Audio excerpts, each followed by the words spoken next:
Santo Señor, te llamamos Padre porque tú nos has adoptado como hijos por tu bendita misericordia y gracias recibidas. Agradecemos este tiempo que nos permites el privilegio y responsabilidad de transmitir tu palabra. Sabemos que tu palabra jamás regresa a ti vacía porque tienes un plan para cada uno de nosotros. En tus manos ponemos este tiempo, en el nombre de Cristo Jesús. Amén. Amén. Hoy vamos a una narración que hace el Señor Jesucristo de una riqueza exquisita en la palabra, como nos hace meditar sobre todo de la gran misericordia que tiene nuestro Dios eterno. Entonces vamos a Lucas 15:1. Se acercaban a Jesús todos los publicanos y pecadores para oírle. Los publicanos eran judíos, se encargaban de cobrar los impuestos, de recaudarlos de cada uno de sus paisanos y entregarlos al gobierno de Roma. Y los pecadores, entre ellos estaban las mujeres que se prostituían. Dice la palabra, se acercaban a Jesús todos los publicanos y pecadores para oírle. Y los fariseos y los escribas murmuraban diciendo, a los pecadores recibe y con ellos come. Pero lo que no entendían era que se estaba manifestando la misericordia del Señor. Y él en alguna ocasión había dicho a ellos mismos que el médico acudía a quienes lo necesitaban, no a quienes estaban sanos. Ellos se consideraban justos a sí mismos. Versículo 3. Entonces él les refirió esta parábola diciendo, ¿qué hombre de vosotros, teniendo 100 ovejas, si pierde una de ellas, no deja las 99 en el desierto y va tras la que se perdió hasta encontrarla? Y cuando la encuentra, la pone sobre sus hombros, gozoso. Y al llegar a casa, reúne a sus amigos y vecinos, diciéndoles, gozaos conmigo, porque he encontrado mi oveja que se había perdido. Las ovejas, cuando se pierden, no saben encontrar el camino de regreso. Necesitan de un pastor que las guíe, que las apaciente, que las lleve al lugar a donde está el alimento. Y es la figura de un tipo de persona que por su pecado es cegado y se aleja cada vez más y cada vez más de Dios. El amor de Dios por cada persona es tan grande que busca la seguridad de cada una de ellas y se regocija cuando la encuentra. El versículo 15:7 dice, os digo que habrá más gozo en el cielo por un pecador que se arrepiente que por 99 justos que no necesitan de arrepentimiento. Antes que tú creyeras, antes de que yo creyera, el Señor nos buscó a cada uno de nosotros. Nosotros estábamos perdidos, no teníamos remedio, no teníamos salvación, estábamos sin Dios. Dice el versículo 10, así os digo que hay gozo delante de los ángeles de Dios por un pecador que se arrepiente.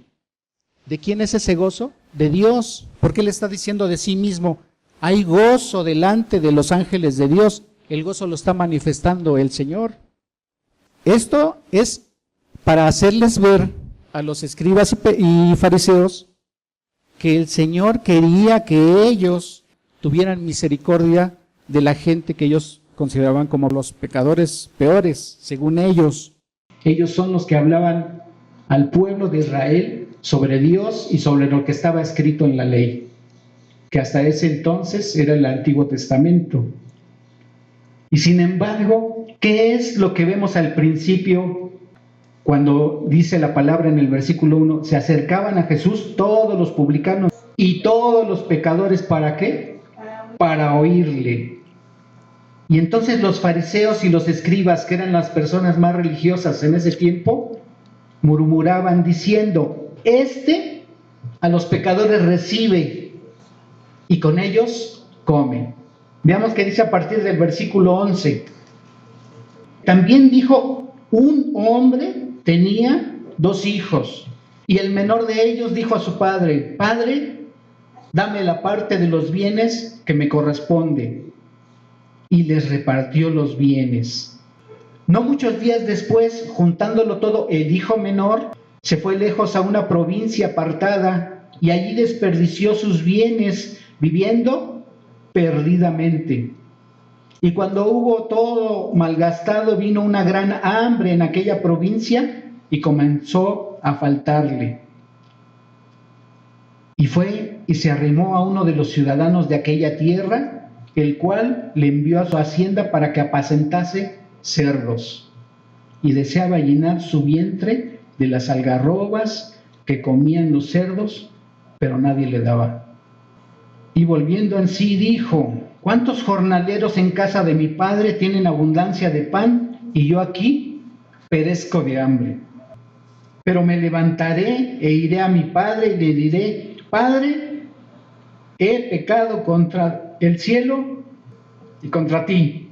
Ya no soy digno de ser llamado tu hijo.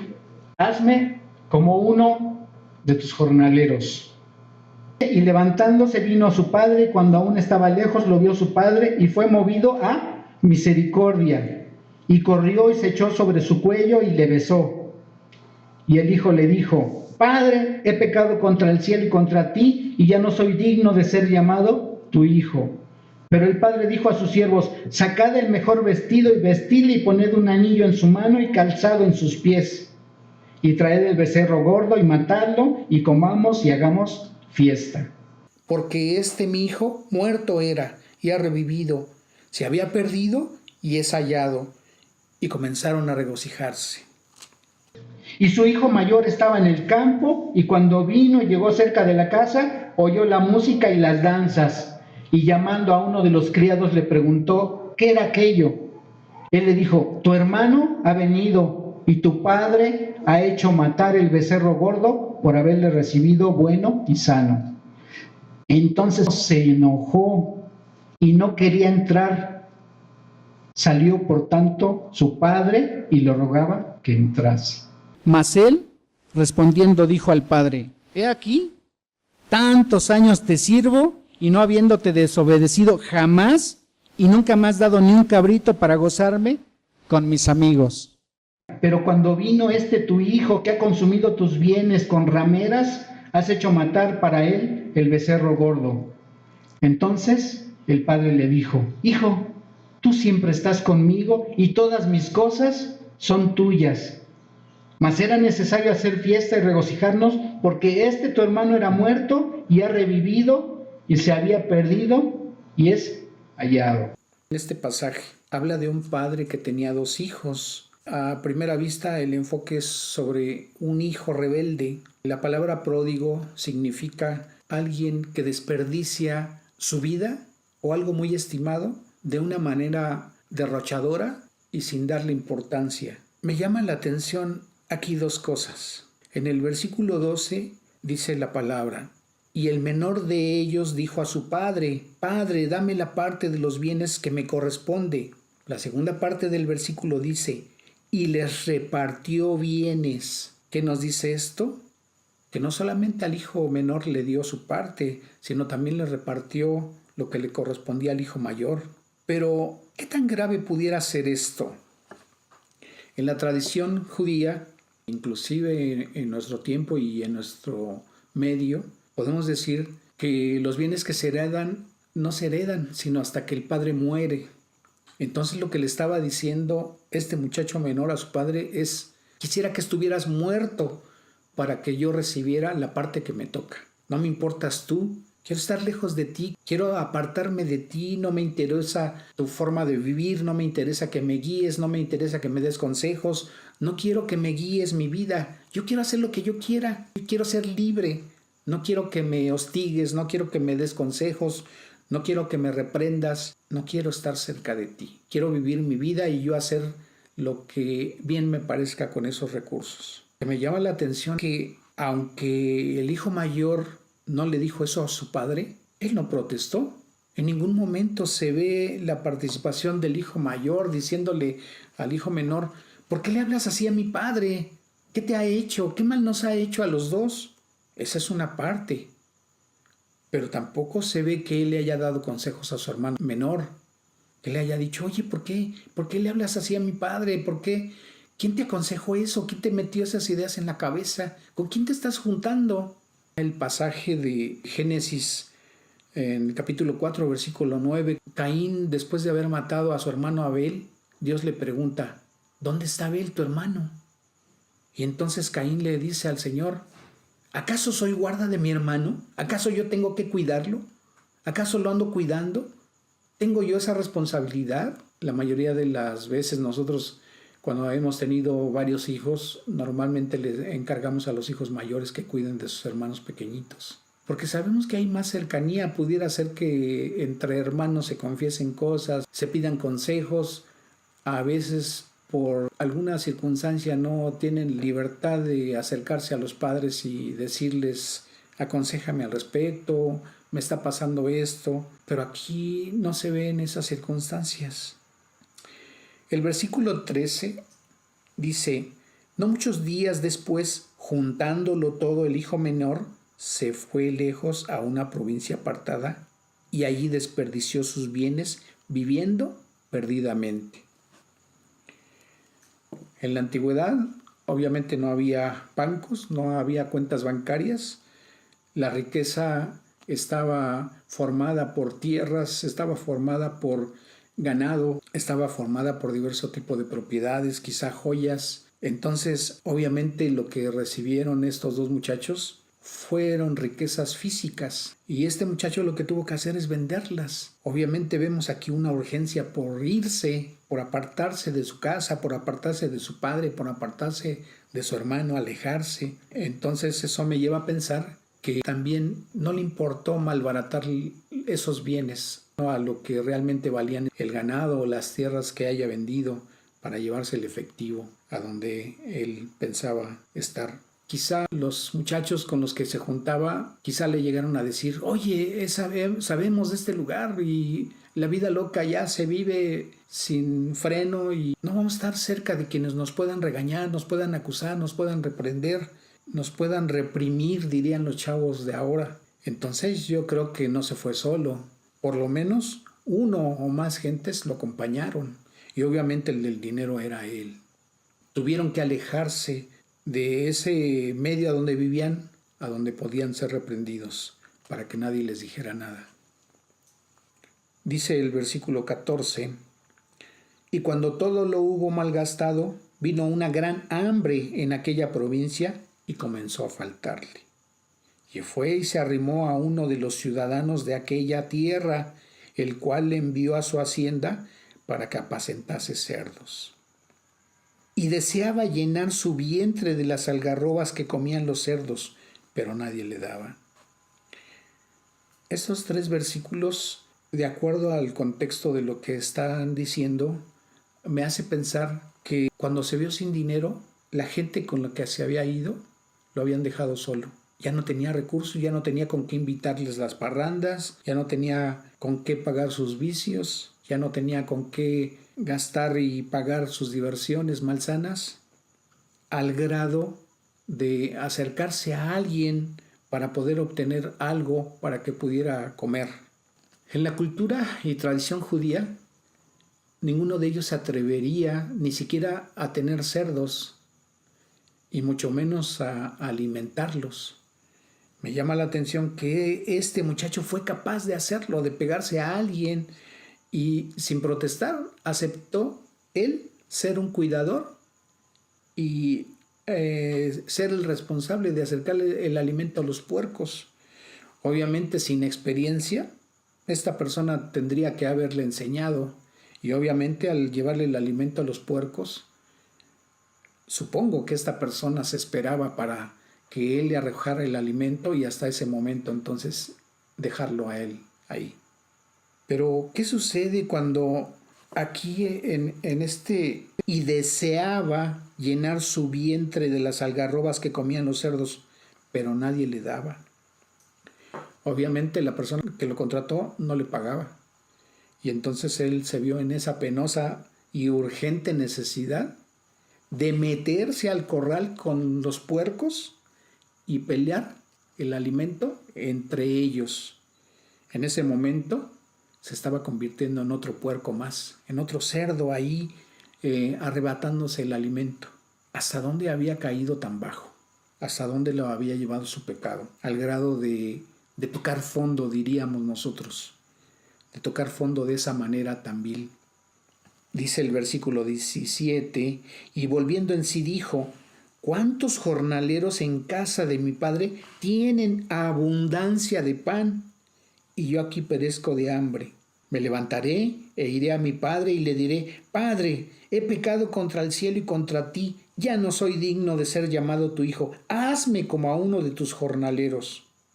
Cuando dice el versículo 17 y volviendo en sí, la expresión en el original da a entender que se había despertado como si hubiera estado desmayado. Hasta entonces vino a darse cuenta que había tocado fondo. ¿Qué es lo que podemos ver aquí? Que Dios a través del Espíritu Santo nos redarguye de pecado, de justicia y de juicio a través de la conciencia. Entonces, él fue redarguido porque estaba reconociendo que había pecado contra Dios y contra su Padre por la forma en que se había dirigido a él y por la forma en que había malgastado las propiedades que le correspondían y que su padre le había tenido que repartir. Dice el versículo 20: y levantándose vino a su padre, y cuando aún estaba lejos lo vio su padre, y fue movido a misericordia, y corrió y se echó sobre su cuello y le besó. Y el hijo le dijo: Padre, he pecado contra el cielo y contra ti, y ya no soy digno de ser llamado tu hijo. El padre no lo dejó terminar de decirle esa confesión. La forma de vestir de las personas de ese tiempo en Tierra Santa, ellos usaban túnicas que les llegaban hasta los pies. Entonces, tratar de correr con las túnicas hasta los pies obviamente es estorboso, y tendría él que haberse levantado la túnica para que dejara libre sus piernas y poder correr lo más rápido que él pudiera. En el Antiguo Testamento, cuando leemos que cuando había guerras, ellos se ceñían los lomos, lo que está dando a entender es que se arremangaban esa túnica y se la ataban con un cinto hasta la cintura. Y prácticamente eso es lo que estaba haciendo el padre de este muchacho: correr, ir a alcanzarlo. Pero ¿por qué era tan importante para él? En un momento dado él se dio cuenta que ya venía su hijo. La Escritura no nos dice cuánto tiempo se tardó, no dice si fueron unas semanas, si fueron meses, quizá un año, porque al parecer sí fue bastante tiempo. La Escritura nos dice que hubo una crisis muy fuerte en esa provincia donde se había ido, una crisis de esa magnitud. Tuvieron que haber pasado muchos días para que esto aconteciera. Y esto nos lleva a pensar que el padre de este muchacho todos los días esperaba a que apareciera. Todos los días estaba al pendiente de ese muchacho a su regreso. Quizá estaba en la azotea de su casa, a manera de que a la distancia pudiera percibir que ya venía su hijo. Quizá se pasaba muchas horas, quizá llegó a dormirse en ese lugar a donde él lo esperaba, pero no le importó ser avergonzado de esa manera, el dejar descubiertas sus piernas para poder correr. No le importó que la gente lo viera, que a pesar de que ese hijo prácticamente había deseado su muerte para poder recibir su herencia, a él no le importó. Olvidó esa ofensa tan grave y corrió a encontrarse con su hijo. ¿Por qué haría esto el padre de ese muchacho? Me llama la atención, fíjense, en el libro de Deuteronomio, el capítulo 21, en el versículo 18, la Escritura nos dice: si alguno tuviera un hijo contumaz y rebelde, que no obedeciera a la voz de su padre ni a la voz de su madre, y habiéndole castigado no les obedeciere, entonces lo tomarán su padre y su madre y lo sacarán ante los ancianos de su ciudad y a la puerta del lugar donde viva, y dirán a los ancianos de la ciudad: este nuestro hijo es contumaz y rebelde, no obedece a nuestra voz, es glotón y borracho. Entonces todos los hombres de la ciudad lo apedrearán y morirá. Así quitarás el mal de en medio de ti, y todo Israel oirá y temerá. Ese era el castigo que este muchacho merecía, y el padre no quería que ese hijo contumaz y rebelde recibiera ese castigo. Entonces a ese padre de este muchacho no le importó ser avergonzado, que los vecinos le dijeran: ve tu hijo rebelde y así lo recibes, ya se malgastó todo lo que le diste y ahora viene todo puerco con malas mañas y tú vas y le recibes. Prácticamente este hombre no dejó que le hicieran ni le dijeran nada al muchacho. Él lo recibió sin más ni más. Y esto nos recuerda al Señor Jesucristo. A Él no le importó ser avergonzado, a Él no le importó ser muerto para ocupar nuestro lugar. porque nosotros somos ese muchacho contumaz y rebelde. Nosotros gastamos todo lo que Dios nos había permitido tener y nosotros pecamos contra Él y no nos importó que el Señor fuera muerto en la cruz del Calvario. Él pagó nuestra deuda. A Él no le importó ser avergonzado con tal de que nosotros tuviéramos acceso al Padre. Dice el versículo 20, y levantándose vino a su padre, y cuando aún estaba lejos lo vio su padre, y fue movido a misericordia, y corrió y se echó sobre su cuello y le besó. Imagínense, este muchacho había acabado con todos sus recursos. Quizá lo único que traía era la ropa que traía puesta. Pero si recordamos, cuando se había echado con los puercos a tratar de arrebatarles el alimento. Imagínense el apeste que traía, no sabemos cuánto tiempo no se había bañado, y aún así al padre tampoco le importó ensuciarse ni impregnarse de ese mal olor de este muchacho, sino que inmediatamente lo abrazó y lo besó. Y no solamente le dio un beso, porque dice que le llegó a besar hasta el cuello. Quiere decir que el padre lo cubrió de besos. Así, a nuestro Padre Celestial no le importó recibirnos todos malolientes de nuestros pecados. Dice el libro de Isaías que nuestros pecados son como llagas podridas. Y una llaga podrida, imagínense, llena de pus. A eso compara Dios nuestros pecados, como si todo nuestro ser estuviera lleno de llagas con pus. Y a Dios no le importó recibirnos así y cargar en su cuerpo del Señor Jesucristo todas nuestras ofensas, todos nuestros pecados en el cuerpo de Cristo. Él pagó por nuestros pecados en la cruz del Calvario. Cada una de sus heridas que Él padeció en su cuerpo fue para pagar por nuestros pecados, por los tuyos y por los míos. Dice el versículo 22, pero el padre dijo a sus siervos, sacad el mejor vestido y vestidle, y poner un anillo en su mano y calzado en sus pies, y traed el becerro gordo y matadlo y comamos y hagamos fiesta. Cuando el padre de este muchacho pide que le traigan el mejor vestido, a nosotros cuando Dios nos recibió, el Señor nos entrega vestiduras blancas. Cuando el padre de este muchacho pide que le pongan un anillo en su mano, a este muchacho le está dando autoridad. Aunque el muchacho había pensado decirle a su padre que lo recibiera como uno más de sus trabajadores, el padre no lo vio así, sino que le restituye. Y cuando dice que calzado sus pies le pongan, a nosotros también nos dio el calzado del Evangelio. Y en lugar de hacernos unos trabajadores, nos da la representación de parte de Él para llevar el Evangelio a las personas. Dice también que Él hizo fiesta porque había recibido a su Hijo. También cuando algún pecador se arrepiente, Dios festeja en el cielo por cada pecador arrepentido. Dice el versículo 24, porque este mi hijo muerto era y ha revivido, se había perdido y es hallado, y comenzaron a regocijarse. En el contexto de esta narración, el Señor Jesucristo empieza a hablar desde el versículo 3. Entonces Él les refirió esta parábola diciendo, ¿qué hombre de vosotros, teniendo 100 ovejas, si pierde una de ellas, no deja las 99 en el desierto y va tras la que se perdió hasta encontrarla? Y cuando la encuentra, la pone sobre sus hombros gozoso, y al llegar a casa reúne a sus amigos y vecinos diciéndoles, gozaos conmigo, porque he encontrado mi oveja que se había perdido. Dice el versículo 7 de Lucas 15, os digo que así habrá más gozo, o sea, un gozo mayor que el de esta persona que ha recuperado a su oveja perdida. Dice, os digo que así habrá más gozo en el cielo por un pecador que se arrepiente que por 99 justos que no necesitan de arrepentimiento. Y así dice el versículo 10, os digo que hay gozo delante de los ángeles de Dios por un pecador que se arrepiente.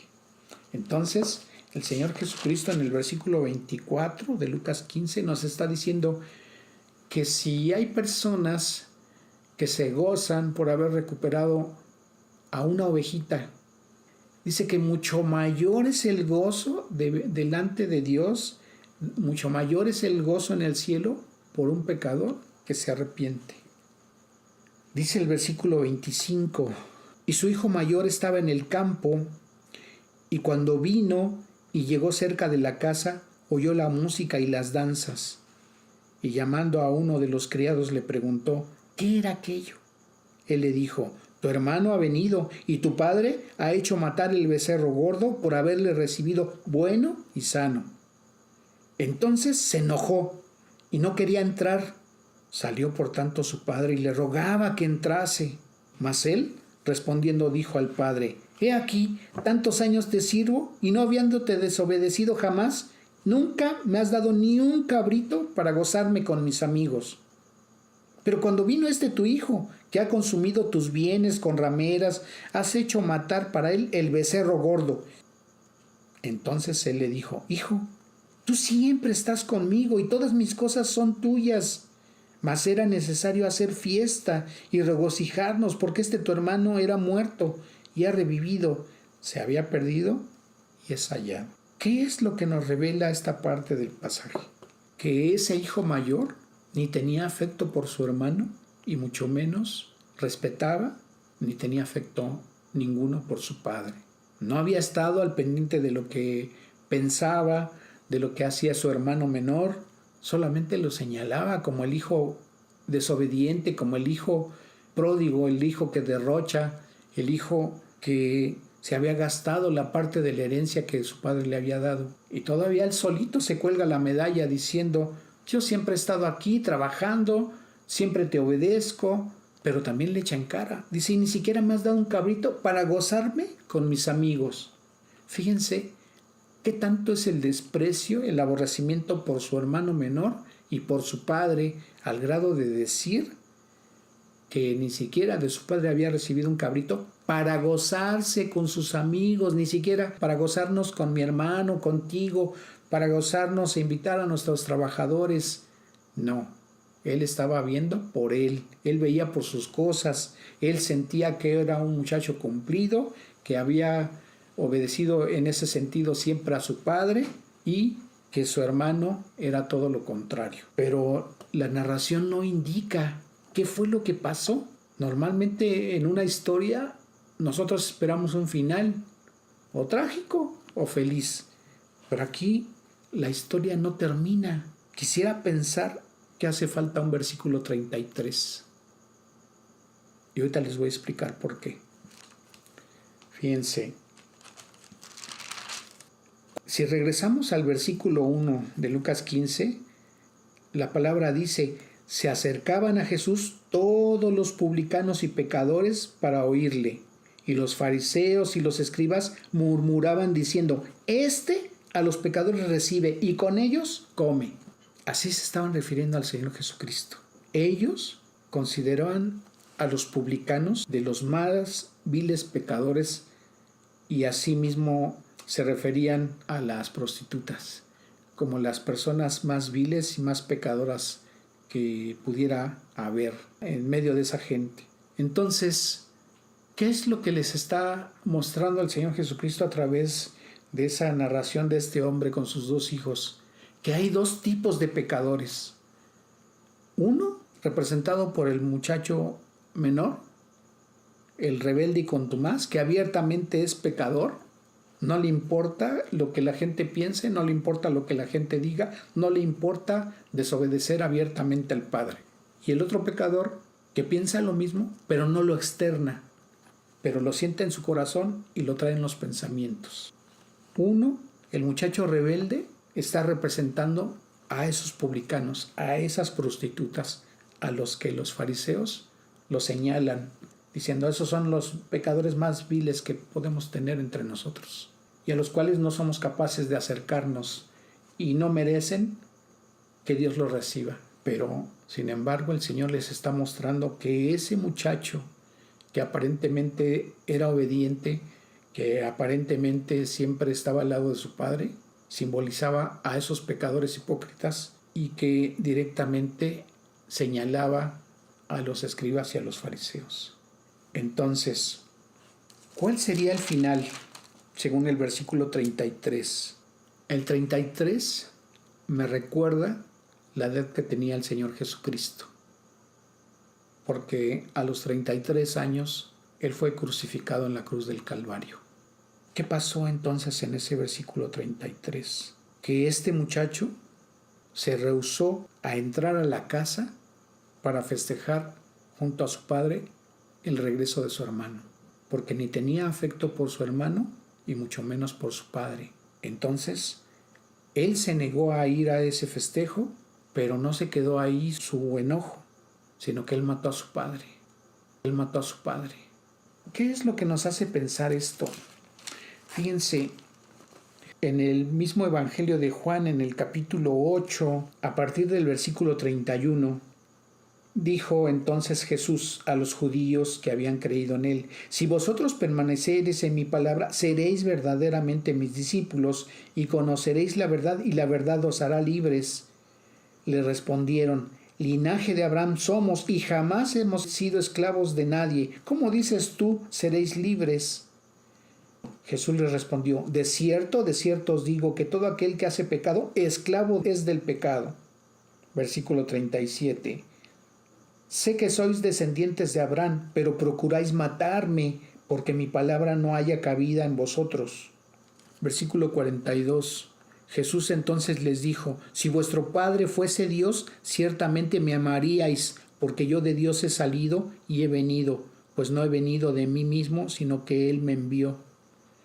Versículo 44. Vosotros sois de vuestro padre el diablo, y los deseos de vuestro padre queréis hacer. Él ha sido homicida desde el principio y no ha permanecido en la verdad, porque no hay verdad en él. Cuando habla, mentira de suyo habla, porque es mentiroso y padre de mentira.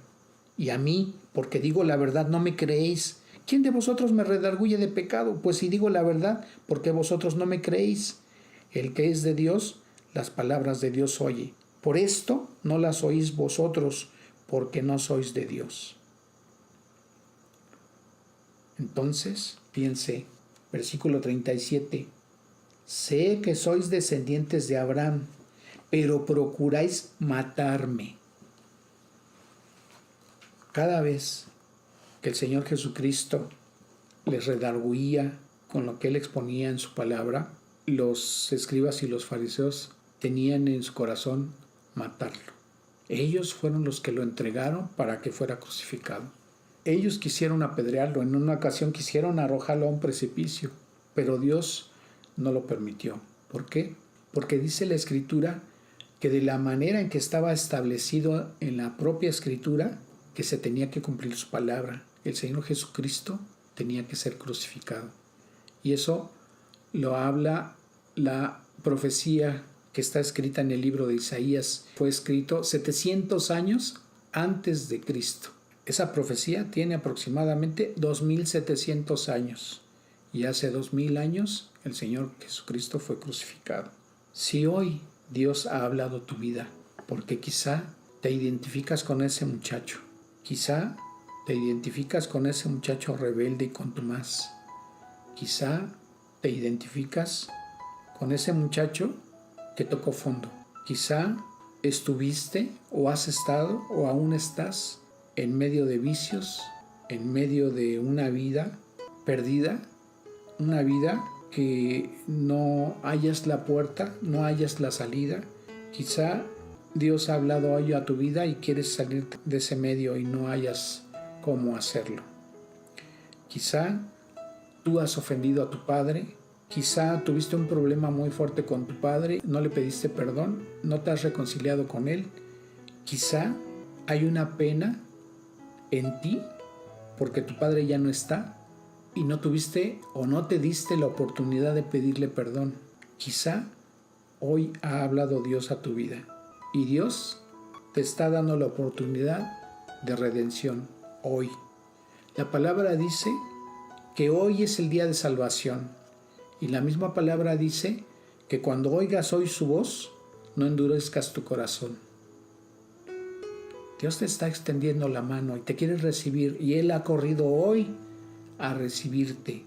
Hoy te está abrazando a través de su palabra para que seas restituido. Hoy el Señor quiere darte la salvación. Hoy el Señor quiere que seas uno más de sus hijos. Yo no sé tus pecados, ni te puedo señalar, ni soy quien para juzgarte, pero Dios sí te conoce y Él te quiere perdonar. No quiere que te pierdas, quiere que seas como esa oveja que estaba perdida y Él fue hasta donde tú te encuentras y quiere traerte en sus hombros, quiere traerte en sus brazos y quiere que le recibas. Entonces yo te invito a que inclines tu rostro y le digas esto a Dios. Dios Todopoderoso, hoy he escuchado buenas noticias de parte de ti. Hoy he escuchado el Evangelio. Señor, yo he pecado contra ti. Yo te ruego que me perdones. Entiendo que el Señor Jesucristo vino a padecer y a morir en la cruz, y que ese castigo que Él recibió en su cuerpo, yo lo merecía, pero Él tomó mi lugar y Él recibió el castigo que me tocaba a mí. Él pagó por todos y cada uno de mis pecados, y yo lo creo. Toda la sangre que fue derramada de su cuerpo, toda su santa sangre, es útil para lavar mis pecados, y yo lo creo y te lo ruego, Señor. Yo sé que Él sufrió, padeció y murió en la cruz, pero también sé y lo creo que Él resucitó al tercer día, y ahora en este momento Él está sentado a tu diestra, Dios Todopoderoso, intercediendo por mí, y creo que Él me puede perdonar. Abro mi corazón para que venga a morar en mí y desde el interior de mi corazón, de mis pensamientos, me transforme y haga de mí la persona que tú quieres que yo sea, Señor. Yo te ruego que me perdones. Señor, creo lo que has hecho por mí y te agradezco, Dios Todopoderoso, en el precioso nombre de Cristo Jesús. Amén. Si tú has creído esto que le has dicho a Dios y lo has expresado con tu boca, eso solamente tú y Dios lo saben. Si Dios ha visto que ha sido honesta tu confesión, que han sido sinceras tus palabras y que lo has creído, así lo que le dijiste, Dios te ha perdonado. Y te damos la bienvenida a la familia de Dios. Y también te recuerdo que en este momento, por tu arrepentimiento como pecador y por tu nuevo nacimiento que ha hecho Dios por ti hoy, en este momento Dios tiene un festejo en el cielo por ti y nos regocijamos junto con Él y contigo. Bienvenido a la familia de Dios nuevamente. Dios te bendiga grandemente. Vamos a terminar este tiempo con una oración de agradecimiento a Dios. Dios Todopoderoso, Señor, cuántas gracias te damos, Dios, porque tu misericordia es infinita y tu amor sublime, Señor. Hoy has traído tu misericordia a estas personas que hoy han hecho decisión. Tú las has hecho nuevas criaturas, les has dado un nacimiento espiritual y ahora son tus hijos. Nosotros junto con ellos te podemos decir Padre, Abba Padre, y Señor, que las cosas que ellos quieran poner delante de tus manos, te rogamos que tú les escuches, te rogamos que hagas maravillas en sus vidas, Señor, y que cada día que transcurra ellos puedan ver tu benignidad, tu bondad, tu amor, Señor, tu provisión, tu guía, tu fortaleza, tu palabras de aliento, Señor, en este mundo. Y Señor, guíalos, dales crecimiento espiritual, Señor, que entiendan, que crean, que crezcan en tu palabra, Señor, y Señor, que sean un testimonio más de tu bondad y de tu misericordia. Señor, nuevamente ponemos en tus manos preciosas las necesidades de todas las personas. Señor, que en sus necesidades tu mano bondadosa las cubra. A la gente que no tiene trabajo, Señor, a la gente que no tiene que llevarse un bocado a la boca, que tu mano bendita y poderosa, Señor, les extienda el alimento y te agradecemos, Dios eterno. Y tu paz, Señor, también sea con ellos. Te ruego tu bendición para todos mis hermanos en la fe, Señor, y te rogamos que en tus manos preciosas sigamos siendo utilizados por ti, Señor, para llevar tu preciosa palabra a los que te necesitan, Señor. Te agradecemos, Padre eterno, en el nombre precioso de Cristo Jesús, en su que sobre todo el nombre. Gracias y amén. Que Dios les bendiga.